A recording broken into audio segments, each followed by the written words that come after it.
Welcome to the News Belt on the AM show. On now to our first story. In a time where political influence often comes with a hefty price tag, Professor Enoch Opoku is offering a beacon of hope, proposing a path to trust and integrity in the heart of Ghana's electoral season.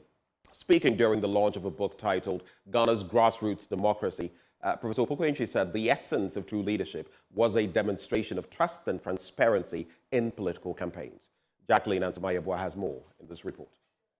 Amidst the hustle and bustle of political fervor, a new voice emerges. The Dean of Business and Communication at Academic City University College, Professor Enoch Opoku, is championing the cause of grassroots democracy. With elections looming on the horizon and the specter of cash-driven politics looming large, Professor Enchi lays bare the essence of true leadership, emphasizing the importance of trust and transparency in political campaigns. Many things that I've found why delegates take money from these leaders. I also talked to political leaders, those who are campaigning, and then they narrated that what corrupts them. So the expectations of the people corrupt these leaders. So those are where the motivation, because the leaders we could not have, we need to build them. He shared his vision for a better Ghana, one where the voices of the grassroots are not only heard, but valued. He stresses the need for policymakers to heed the lessons within the book, understanding the fundamental values that underpin a thriving democracy. Yes, policies are all based on values. So the book influences us to have values as a country. If we know our values, this LGBTQ plus wouldn't have been a problem at the Supreme Court, because any country that knows their values stand for them. You don't even have to go to the law. And I have to explain to your audiences that the law is the least bar in any country. That is why if you are not able to clear that bar, you go to jail. So reasoning and moral uprightness is more important than the law in any country. One thing is clear: policymakers and citizens alike have the tools they need to shape a democracy that works for all. For JoyNews, I am Jacqueline Ansumayeboa. Let's talk health now, as the Upper West Regional Director of Health, Dr. Damian Punguiri, has observed that the attrition rate of critical medical staff, especially medical doctors in the Upper West region, continues to pose a major challenge to quality healthcare delivery in the region. He revealed that while 134 staff left the region last year, only 35 staff were posted to the region. Rafiq Salam reports. The 2023 Annual Health Sector Review meeting of the Upper West Regional Health Directorate was held on the theme embracing the networks of practice approach to improve health outcomes in the Upper West region. It brought together major stakeholders in the health sector to share their successes and challenges with a view to providing solutions to the latter. Upper West Regional Director of Health Services, Dr. Damian Punguiri, first laid bare the successes chalked under the year in review, which included the maternal and child health e-tracker and the electronic medical record system, which were fully deployed in all district hospitals and sample clinics in the region. This has significantly reduced operational costs and waiting times for clients accessing health services in these hospitals. Currently, if you go to any of our hospitals, you don't need to carry your folder or lab requests or anything. Even if you forget your ID card, just mention the correct name and then your information will access. Dr. Damian Punguiri then channel figures of some selected indicators realized. Now, the Vice-Chancellor of the Cape Coast Technical University, Professor Akufo-Addo, says the university is in dire need of accommodation for its students. He's asking government to complement the university's efforts at helping them resolve the accommodation difficulties. Speaking at the graduation ceremony at the university, Professor Boakye indicated that though the university had been exploring all other avenues of getting the issue resolved, government's intervention would minimize the impact of the situation on the university and its students. There's more in this report. Student accommodation is a big challenge. Vice-Chancellor of the Cape Coast Technical University, Professor Akufo-Addo watching bemoaning the accommodation situation and some stalled projects in the school. The accommodation difficulties of the university, he says, continue to have a serious impact on the university, and even though the university has over the period made giant strides to get the accommodation difficulties resolved, government interventions would be key. Thankfully, The Governing Council has given management the permission to explore all legal means to ensure that this challenge is solved. Management is targeting, Chair, that by the next congregation next year, or by the congregation of 2025, because we'll have one in 2024 November, but by 2025 congregation, and I'm not a politician, at least we plan to double the available bed space by next year. Prof. Chair, as for the stalled Get Fund projects, such as the commercial block and the auditorium, the least said about them, the better. We continue to appeal to government to intervene quickly to complement our efforts at closing the infrastructure gap. Professor Akufo-Addo mentioned some of the breakthroughs the university has had in its quest to become a giant in renewable energy in Ghana. Engineering Design and Innovation Center has revamped the solar-powered tricycle with a new iron phosphate battery, thereby significantly improving the range from 5 kilometers to 130 kilometers. Simply put, this means that our new Eco Ride is ready for transportation to transport our students at a cheaper cost within the environs of Cape Coast. Enoch has also designed and installed Central Region's first electronic charging hub and is ready to partner government and the private sector to set up charging hubs for electric vehicles. The Department of Food Science and Technology, Post-Harvest Technology, has successfully developed Ghana's first ever sanitary pad made of bamboo, and we are in the process of patenting the prototype for further production. Staying on education, now the Virginia State University in the United States has established a partnership with the University of Cape Coast with the objective of promoting joint research activities, including an exchange of faculty members and research students. The partnership paves the way for both graduate and undergraduate students to visit the partner university abroad and in Ghana for research and other academic activities, including short-term cultural immersion visits, exchanges, internships, elective, and practicum. There's more in this report. Partnerships between universities allow researchers from both institutions to access knowledge, equipment, and expertise that may be available at their home institutions. Funding opportunities are also exploited when need be for other academic activities. The MOU signed also focuses on joint teaching or supervision of students, staging of joint seminars, conferences, and academic meetings, as well as special academic programs.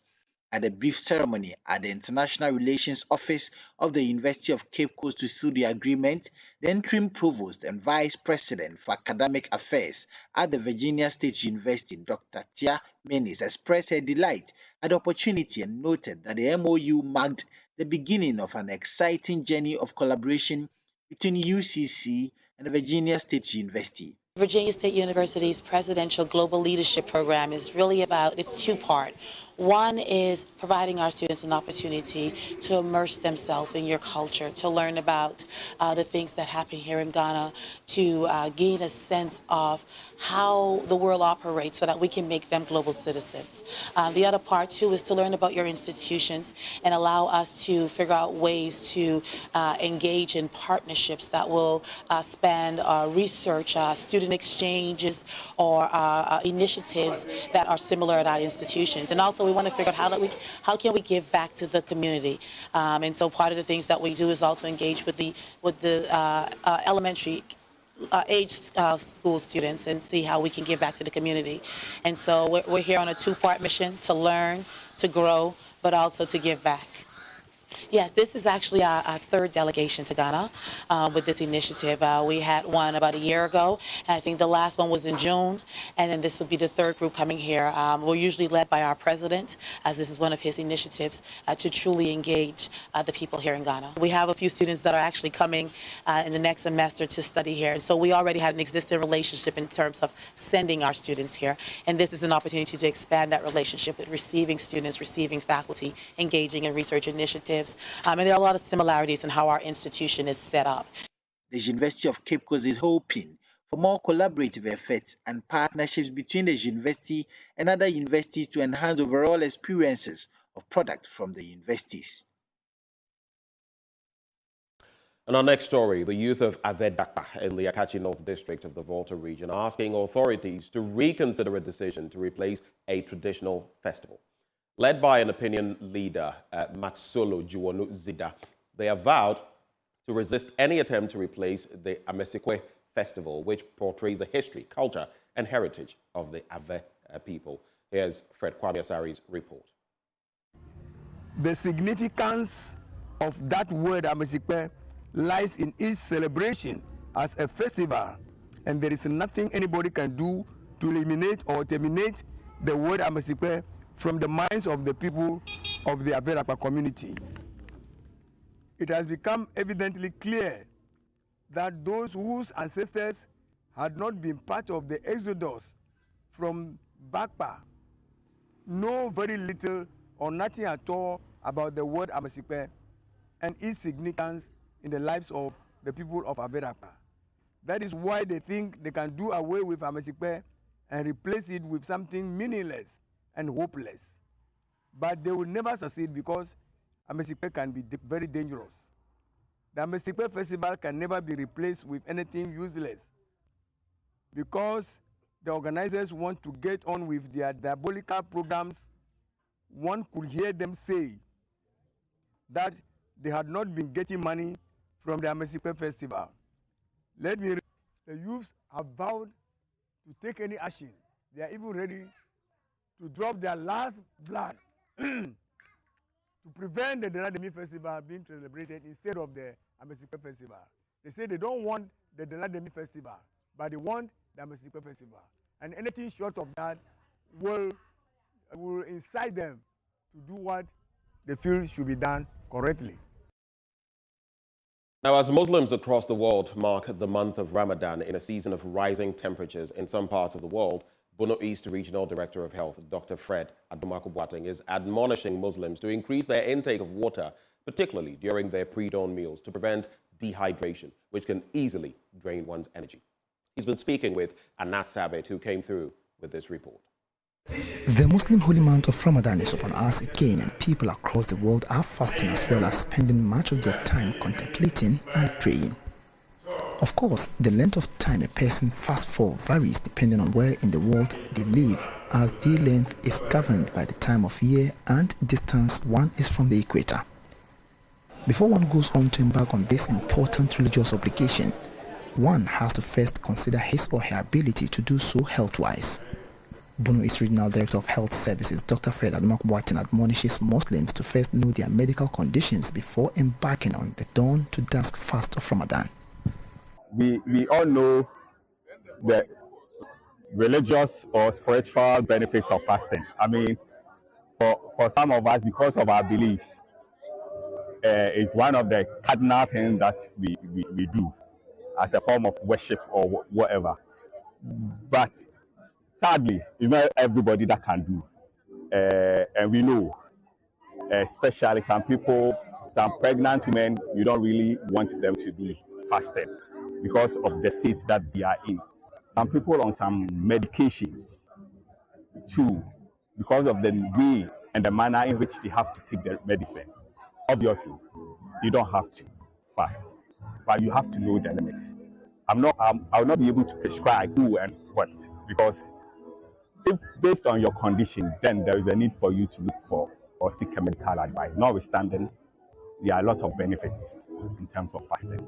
And then when it's being done well, your concentration is even different. Health-wise, mentally, physically, and all these. But you should know yourself. Now, even though scientific research has shown that fasting is good for your health and in terms of mental health, Ramadan fast improves mental health and depression symptoms. It is good to note that the recent change in climate, which has led to a rise in temperatures in some parts of the world, means heat-induced fluid loss from perspiration may lead to acute kidney injury, which could lead to chronic kidney diseases in some cases. As a result, Dr. Fred Adom advises Muslims to increase their intake of water before and after breaking their fasts, as well as take intermittent showers in order to stay safe. The weather is not friendly, but notwithstanding, it's a vow or something that you are doing. in relation to that, depending on how you do it, you know yourself. If you take maybe one bottle early before 6 or whatever, can you take 2? I mean, these are some of the things. And even in the midst of doing them, you really want to go that far, but you can. There are other diverse ways that you can reduce. Can shower. You have many different forms of doing this, because at the end of the day, this is not somebody who say a chronic thing that you are doing. It's just a period, and this is a moment, a season that will pass. And therefore, you want to take advantage of this season to get all the benefits that you are intended. He, however, admonishes people who are having health challenges, particularly those going through extreme hydration, to take a break in order to take medical advice before continuing with their fasts. It's very important, so crucial that is the baseline for which you have to know yourself. If you are diabetic, hypertensive, you have to take particular drugs at some times, and then you don't, or you have to seek medical advice to do that. Reporting for JoyNews, Anas Sabit, Tichiman. And on that religious note, we cap off the news. But stay with us for the news review app and next. We'll be right back.